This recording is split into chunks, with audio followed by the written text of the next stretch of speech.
Just then, Heinrich, the terrorist on the roof, steps into the doorway. He sees McLean and starts to fire, but McLean fires twice and kills him. Marco springs on top of the huge table. McLean rolls on his back so he can cover either angle, but it's clear that Marco is in the more enviable position. On Marco, on the tabletop, slams in a fresh magazine and smiles. You should have killed me when you had the chance. He leans his machine gun over the edge. McLean aims directly above him and fires twice into the underside of the table. The bullets rip through the table and Marco. In the safe room on Theo, the sound of gunshots. He stops and listens. Cut to the lobby. Powell comes back to Hines, moving steadily toward the table and the pool of blood. He pauses next to the table, his shoe just touching the blood, but he doesn't see it. What exactly are you looking for? Well, we've got a report of a terrorist takeover. Ain't no Arabs here looking around. No, I guess not. Well, I got a pregnant wife at home wondering what the heck I'm doing, keeping her Twinkies. Forget it. Merry Christmas. Merry Christmas. Powell starts towards the door. Hines watches him and sees the cop's first 3 steps leave bloody footprints, but Powell doesn't see. On the 40th floor in the boardroom, McLean rolls out from under the table, goes to the windows, and looks down in time to see Powell close his car door. Oh man, don't even think about it. He looks over his shoulder at the body of Marco. Cut to the police car. Powell checks in on his radio. 1 Adam 9 to 6421, code 4 on that 436, requesting code 8. Over. He releases the talk button and loosens his tie as he waits for confirmation. Oh, you better watch out. You better not cry. You better not pout. I'm telling you. Roger, 1 Adam 9, clear to code 8. Powell hangs up the radio and puts the car into reverse. Thank you, sir. You better not pout. I'm telling you why. Santa Claus is coming. Suddenly, Marco's body crashes onto the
swings open, and Theo stands unarmed in the doorway. McLean seems only a hairbreadth from firing, but the sight of the clean-cut man, not unlike a junior executive, causes him to suddenly lower his gun. Jesus, you nearly gave me a freaking heart attack. Theo, realizing McLean doesn't suspect him of being one of the group, suddenly grins. Thank God you're here. McLean, hey, I ain't the cavalry fella. Come on, we've got to keep moving. He pushes Theo ahead of him and they move down the hall.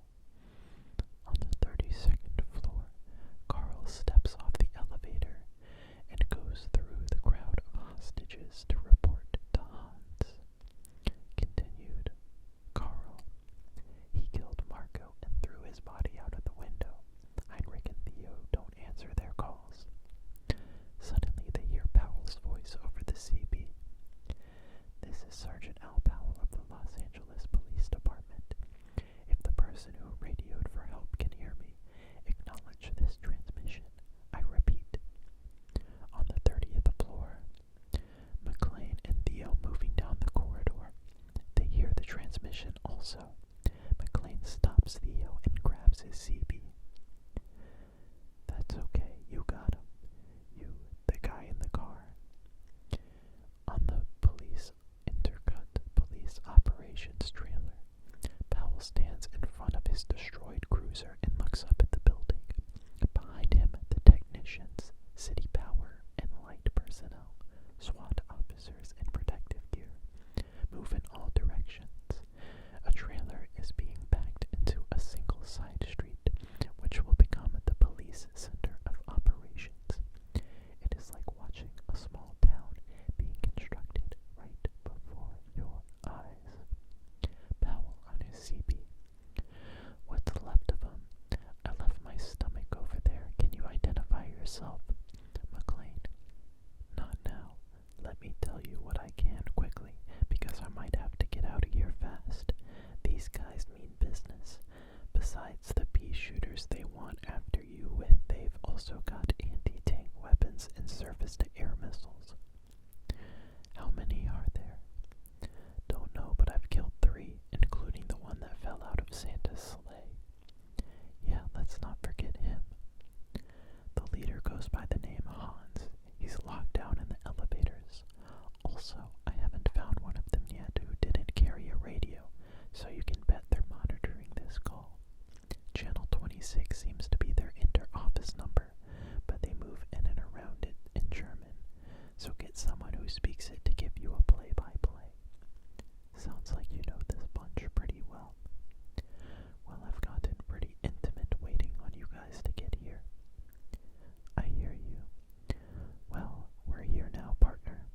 What do I call you? Partner suits me fine. You got it. Now listen to me. If you think of anything else, you let me know. In the meantime, I want you to find a safe place and hole up and let us do our job. Understood? They're all yours, Al. Good luck. McLean turns off his CB and sits against the wall. Theo slumps against the wall opposite to McLean beneath a roster of offices and names for the floor. Theo says, why wouldn't you tell them your name? McLean pulls out a candy bar from his kit bag and offers Theo one. Theo shakes his head and McLean unwraps it. Just something I don't want to broadcast everywhere. You got a friend or something downstairs. You're a smart guy. Theo grins and ties his shoe. It's McLean. John McLean. Theo extends a hand across the corridor, shaking hands with McLean. Bill Clay. This unusual for you to be working on Christmas Eve. Getting ready to go to Mexico next week. Trying to finish up some work. McLean pulls out another candy bar and offers it to Theo. This time the terrorist takes it. McLean looks around the darkened hallways. He clearly doesn't like it. Casually, McLean glances over at Theo's head. His point of view, the roster names of the employees. Closer. We move down the row of names beginning with a C on the roster, passing Campbell, S. Clay, Crawford, L, and suddenly in the D's. On McLean, his glance drops subtly from the roster, and he takes another bite of his candy bar. You know how to use a handgun, Bill? No. McLean pulls out his Beretta and pops out the magazine, jams a fresh one, and hands it to him. Time to learn. It cuts to the police operations. An unmarked police car pulls up across the street from the Nakatomi building, and a man in a sport coat climbs out. Stocky, his hair a little too perfect. The very fact that he is the deputy chief of police operations on Christmas Eve gives some evidence to his position in the pecking order. His name is Dwayne T. Robinson, and he moves brusquely past police technicians into the mobile police unit and goes to an uninformed officer. Who's talking to them? Powell turns around. I am, sir, Sergeant Al Powell. Dwayne Robinson. What's the story, Sergeant? We've got a lone man in there who says terrorists took over the building and have killed at least one of their hostages. He claims to have killed 3 of them. How are we talking to them? CB, they've got phone lines inside. Powell hands him a headset. What about the terrorists? Have you talked to them? They don't answer us. Great. We can see Robinson already hates the complications. Here's a man more adept at handling 2 punks in an empty Safeway. He is clearly not ready to deal with a situation where the terrorists won't talk. Just then, 2 plainclothes men enter the trailer and show their ID to the guard. Their presence further upsets Robinson. Cut to the stairwell. McLean and Theo come down the stairwell from the 40th floor. McLean tries the door to the 39th floor. The handle moves in his hand. McLean looks up and rechecks the floor number by the door frame, then opens the door. Both men move out onto the 39th floor. As they move down the corridor, McLean notices something along the floor jam. A plastic explosive charge. He moves carefully past it and another, drawn toward a lightened office at the end of the hallway.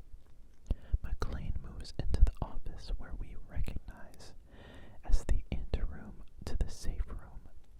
The door connecting the safe room has been closed, hiding the safe and drill press. Theo's 3 bags, however, sit on the table and McLean goes straight for them. Theo steps into the room behind him. He spies something else on the table. His point of view, the water. Theo looks up and watches McLean open the first bag containing the plastic explosives. What is it? Plastic explosives, like those in the hall. They were going to blow up the building. That's sharp thinking, Bill. He places a couple of packets next to the water and hurriedly opens the second bag. The contents, detonators. He throws the second bag over his shoulder. Theo watches him. Why are we taking them? Leverage. Come on, let's get out of here. He starts for the door. Theo watches him for a moment, then brings up the Beretta, aiming right at McLean's face, and cocks it. Put them down. Drop your machine gun to the floor. McLean just looks at him. Why wire the top floors, Bill? Don't worry about it. Drop your gun. Instead, McLean slowly raises his machine gun and aims it at Theo. Theo pulls the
some of our names.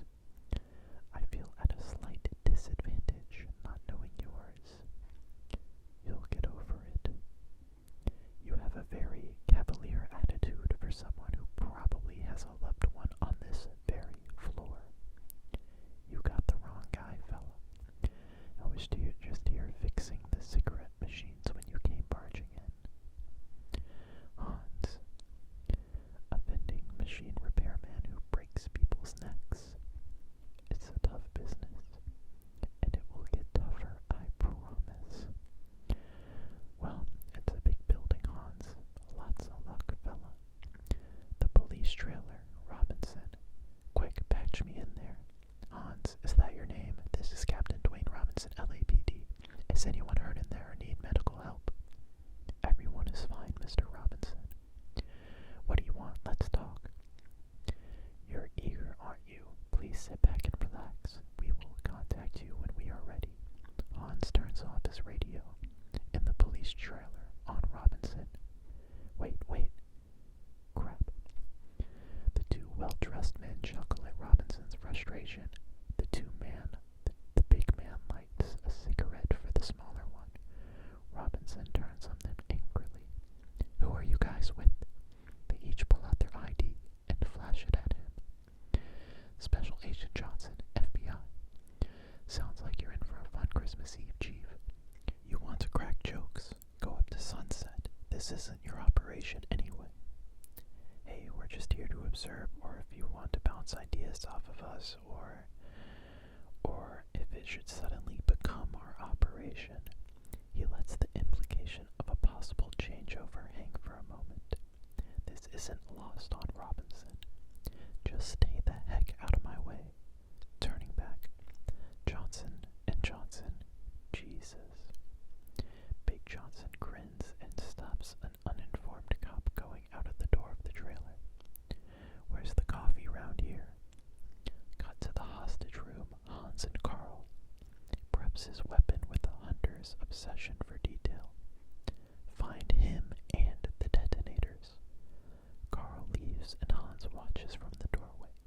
Suddenly he notices Holly staring at him from her place on the floor. She holds his look boldly.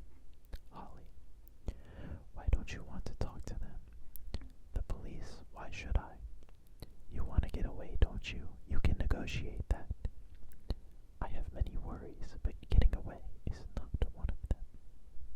But if you don't talk to them, sooner or later they'll attack. Hans stares at Holly. This makes Ellis even more uncomfortable, and he tries to quiet her, but she holds Hans's look. Hans to Holly. You seem to know a good deal about what the police might do. Common sense. Do you have children? Holly doesn't answer, but Hans knows by her reaction the answer is yes. Then you know you want them to respect what you say when you say it, but sometimes, no matter how many times you tell them something is dangerous, like a hot burner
straight. This is an emergency.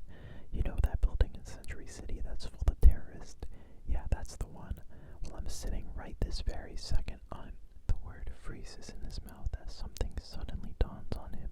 William cancels his call. William, you fool. If the police could save your sorry ass, don't you think they'd be down here doing it? He looks back at the TV. Thornburg. Since telephone lines in the building have been cut, all communications have been CB radios, which the terrorists took into the building with them. On the 37th floor, a stairwell opens as McLean carefully moves out onto the 37th floor. Seeing that it is deserted, he begins overturning desks, making a small fortress. The trunk to the big limo opens, and William's hand reaches under a toolkit to reveal a portable CB unit. William plugs the CB power cord into the rear cigarette lighter and turns it on. The static hisses as he goes through the channels. Suddenly he stops as we hear Carl's voice over the CB. Heinrich is dead. On the 39th floor, Carl stands over the body of Theo. Theo and Heinrich are dead. We're going down. On the 37th floor, McLean at the stairwell door. He lays a plastic chair protector sheet in front of the stairwell door. He then leans an axe against the door, a very primitive early warning device. McLean fastens a small pad of plastic explosives to the light switch by the doorway, then presses a half-dozen detonators into the material. He's not sure how many he'll need, and adds another for good measure and puts the rest in his pocket. On the 38th floor, Fritz and Franco move onto the 38th floor and spread out. The operation looks like an African hunt, with beaters moving out in front, rattling chairs, knocking over phones, lamps, etc., moving toward Carl, who waits at the other end of the room by the stairwell door. When they reach him, he opens the stairwell door and silently waves them down the stairs. He looks over the floor one last time, then he notices a flickering fluorescent light above him in the stairwell. His glance goes to another fluorescent fixture. Carl to the terrorist below him. Stop. The police trailer. A new group of men enter the trailer, the SWAT team personnel.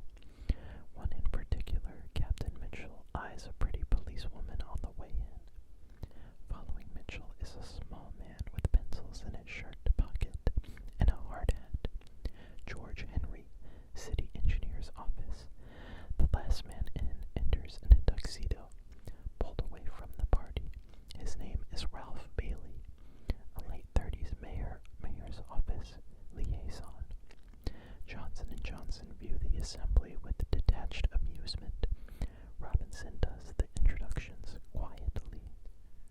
George Henry, city engineer's office. This is Captain Mitchell, Special Agents Johnson & Johnson. The engineer nods to the men.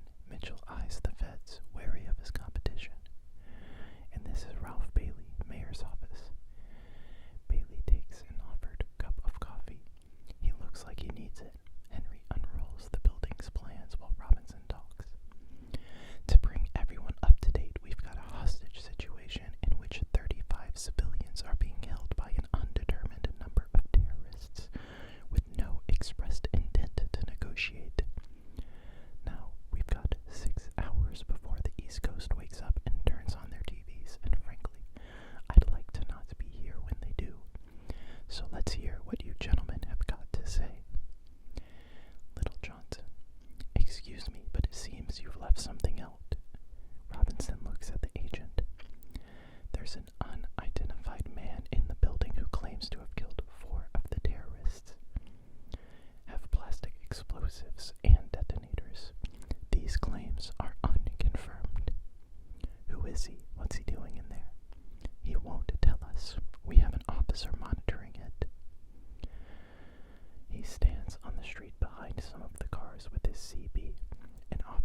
way you drove that car. The compliment stirs some buried pride in Powell. It's been a while, partner. Mitchell has started to assert himself. Henry puts an unlit cigarette between his lips and studies the diagrams. I propose we send 2 men up the sewers, enter the building here. What for? Having our men on the inside puts us in position to release the hostages, should the opportunity arise, and also gives us an accurate amount of strengths of this group. Why don't you use the man who is already inside? Because he's not one of my men. You haven't even talked to him. Frankly, I think we should wait until they want to talk. When they want to talk, it'll be too late. We need our men inside now. Can't do it. Everyone suddenly looks at Henry. Henry says, "You can't get men in through the sewers." What are you talking about? The building's got 40-foot deep reserve flow conduit. They can't get across it. You have a better way in. Henry puts his cigarette back into his mouth